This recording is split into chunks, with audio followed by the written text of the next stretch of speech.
And we're back with On the Record with Tiffany and Kevin on 9:30 a.m. The Answer, home of conservative talk radio, where we are advocating for B1 politics and championing the issues that impact the American descendants of the formerly enslaved and foundational Black people in healthcare and beyond. All right, so that was a wonderful story, Sonja and Reg, about your journey through the whole dialysis, from kidney failure and everything there and into dialysis. Tell us a little bit about your story. How did you go about finding a suitable donor? In your case, Sonja, it was your father. In Reggie's case, it was his lovely wife, Edith. So walk through that and what that was like and the discussion. I guess we'll start with you, Sonja, okay, on that. You're good. All right. So my journey might have been a little more extensive of trying to find a donor. When I told my parents about it, we went through my mom getting checked, my dad getting checked, my sister getting checked. That's all I currently had that was around me as far as family was concerned, except besides my daughter. My daughter at that time was in middle school, so that was not an option. I didn't care if she matched with me or not. That was not an option for me. So what I did is I decided to be a little bit smarter and to go out a little bit bigger. So I went to Vistaprint. I made some cute little business cards talking about me needing a donor, where to go, what number to go to, in order for everybody in my church and everybody that I met to go to and get checked out. And I even told them, I said, even if you are not a donor, I need you to get checked out. So it wasn't just my concern of finding a donor, but if they had any kind of health issues that they can find out, that's what I was fine with as well. And I had quite a few members in my church. My church was a big supporter for me as well here in San Antonio. And so I give kudos to New Creation Christian Fellowship. Thank you guys for that. But I did have a couple of people that came in and apologized because they found they had health concerns. I actually had one that was a match, but then like you were talking about, Reginald, about, the fitting of it, hers was differently shaped. And so they were concerned. She was the right size and everything. It was just the shape of her kidney. So we didn't go through with that. Now, when I told you my father did get checked out in the very, very beginning, it was 3 years later. My godmother, who told me to go to Methodist Specialty, she has a neighbor. And her neighbor talked to my dad. She told him, go try again. I don't know what told her to do that, but God, that's the only thing I could think of. But he went and got tested again. And that's how we found out he was a match. Wow, so that's question though. Let me ask the question, because this is what we often find. We get phone calls in, is that sometimes people are confused with, do I have to have a perfect match for me, right? Or do I just have to have someone who's willing to donate, even though they may not be able to match, but they're willing to donate on my behalf? So I think a lot of times people confuse the donor programs, right? They think, oh, I have to have a deceased kidney donation. You don't, right? Or I have to have an exact match for me, right? Or they aren't aware of the exchange. That's the part that you just have to be aware of, the exchange, right, on that part there. So, and then the other question I wanted to ask, so when you were going to the doctor who told you, or wherever you were going for your father, was that with a transplant center or simply a physician on that part? As far as getting my dad tested, is that what you're asking? No, we actually had a blood bank. Oh, a blood bank. Yeah, the South Texas Blood Bank here in San Antonio, Texas, was the main place where you would get your blood tested. You'll give a name of who that blood is to be tested for. So that's where that Vistaprint card came into place, where they had all that information. So anybody that was going there knew that they were getting tested for me. And if they choose afterwards if I wasn't a match, that was up to them in the blood bank, and I was fine with that. Okay. All right. So Reggie, so what was your story on yours? Our story is parallel. So it's such, so much similarity to it. It's because it was the same thing with me. My doctor, he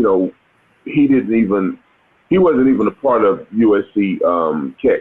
hospital, which is where I did the whole transplant from. He had a friend. His friend was one of the head kidney doctors at USC, and he said, I have a friend at USC that they do this exchange program.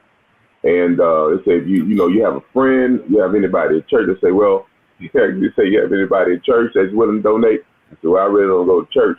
He say, you have a friend that want to donate. I said, man, my friend's sicker than me.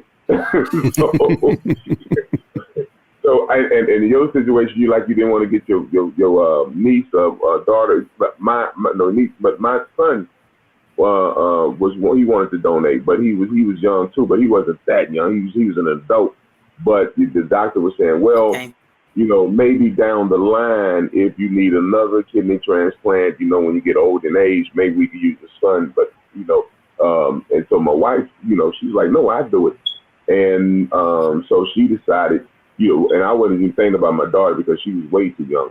And so he, recommended that. And then, my wife, when she stepped up, and the cool thing about my doctor, like I said, he wasn't even affiliated with the hospital. I mean, he was the person that knew the head doctor over there, and he jumped through loops and made things happen. And I didn't stay on that long. And matter of fact, I didn't even have to get the thing, the thing in my arm. They got it in my chest. When you get it, in my chest. So that that lasts for about a year. So I was because I didn't want to get the arm thing, the graft. I didn't want to get that, and but they did the chest, and it was real quick. It was quick. I mean, I was having fun at dialysis sometimes, but that getting up at 4 o'clock in the morning, I had to get up at like 3 o'clock in the morning to drive to Long Beach every other day. That was kind of taxing. And then once you get there, you do feel a little. Wow, because I'm looking around and everybody there pretty much was older than me, but it was one guy, he was a kid. Just to see him, that was kind of discouraging. I've always thought that, kids should be outside playing, not sitting in a chair. That used to be discouraging to see that, but kept my spirits up. I mean, he didn't feel sorry for himself, so I was like, I didn't even feel sorry for myself. So, we did it and it was successful. And, sometimes you go through life, sometimes life, deal you setbacks. And that was just a little setback, but it worked out, because of the donation program. And I wouldn't have never known. If I was staying with my other doctor, I could have still been on dialysis right now. So because he didn't bring that to my attention. And even though they say he's one of the best doctors in Pasadena, you kidney doctors, and, I have nothing, no bad feelings for him, but I think we was in the beginning of the process, so maybe he probably didn't feel that it was, the opportunity or the right time to tell me, how serious it was, or to bring you up to dialysis, maybe to spook you, whatever it was. But the other doctor, he was straightforward, man. He said, look, we got to get this done.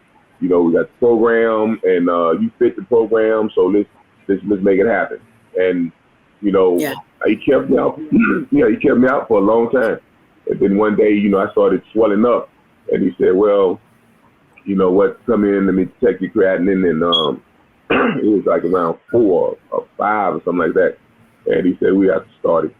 And I, got it done.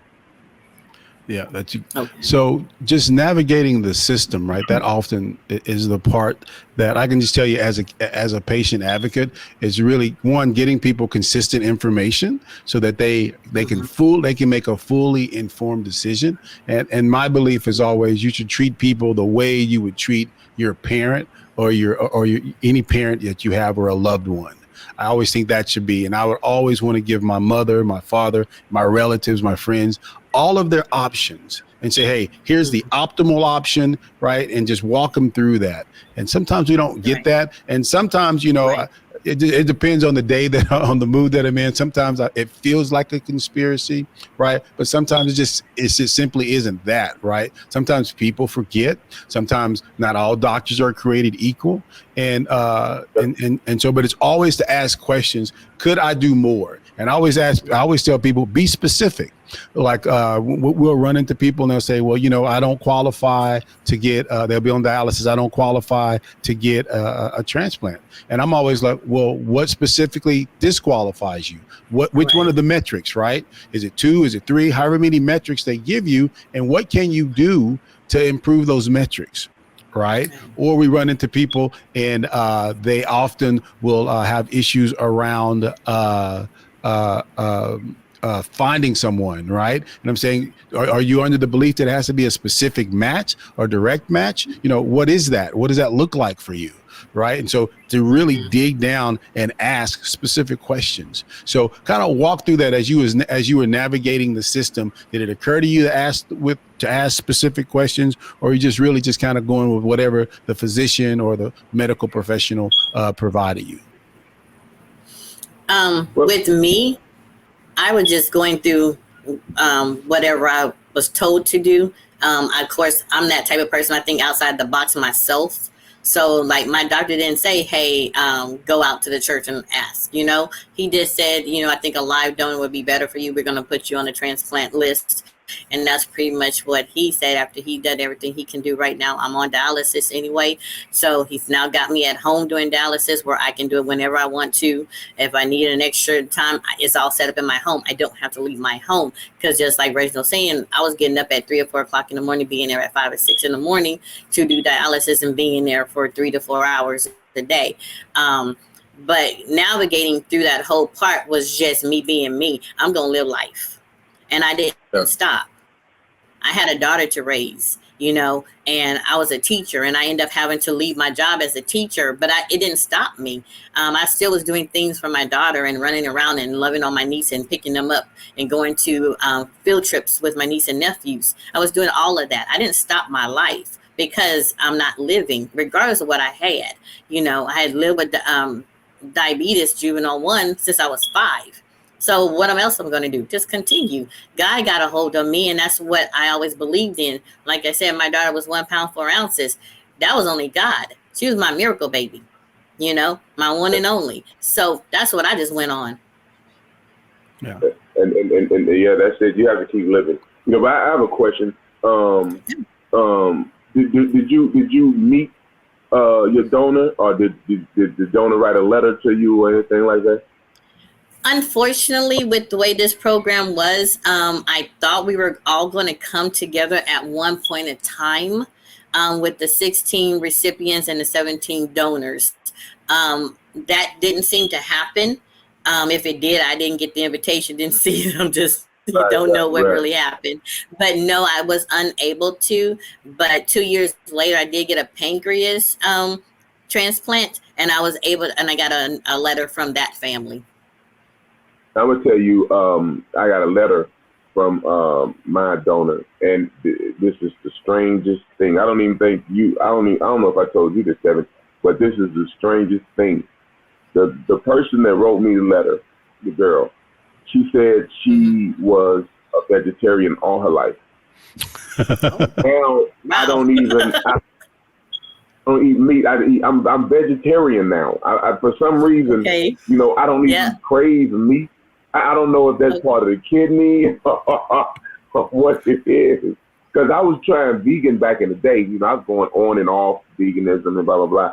But now it's like since Christmas, man, it's like I don't even crave meat anymore like I used to. I've just been straight vegetarian, and my cholesterol has been normal. I never had like normal cholesterol. It's always been like slightly high. And don't have high cholesterol anymore. And I wonder, is it because of the kidneys? If I'm taking on the personality, I hope not, because I don't want to be stopping every Sephora that I see and going to every store in the mall and not buying nothing like women do. But that's sure. I will say this: I didn't have the cravings of the donor of my kidney, but with my pancreas donation, the young man that I got that from, he loved vanilla ice cream and apple pie. I am not a big fan of apple pie, and I'm not a huge fan of vanilla ice cream. I didn't eat a whole lot of ice cream, but for 4 months, my mom and my daughter was going out like every day, 2 times a day, getting apple pies and vanilla ice cream. Don't want it. so yeah, it could have been. Yeah, that's and see, my uncle had to have a kidney transplant, and he refused because he stayed on dialysis for like about 18, 20 years, but he didn't want anybody that did drugs on kidney because, you know, back in the day he used to, you know, dabble, and he said I didn't want that because I don't know if I would go back to that if I got that, you know. But it's interesting, you know. It don't happen maybe in every occasion, but seemed like on my thing, it seemed like, you know, now that I am more of a vegetarian, man. When I go eat places, and first thing I do is look at the sides. I mean, like I might go eat some. Like yesterday, I got green beans from this barbecue place. I got some green beans. I got some grits, and I got some a vegetarian quesadilla. That's what I ate yesterday, and it's fine with me. I'm cool with that. You know, I don't even look at the meats no more because I'm a big barbecue fan. And like, I had a dream the other night that I ate meat, and I was petrified. I'm like, oh man, I ate meat. Oh wow. So it's like it's just messing with me now. I don't know. All right, on that one, we will wrap up this second part of it, and you've been listening to On the Record with Kevin and Tiffany on 9:30 a.m. The Answer, home of conservative talk radio.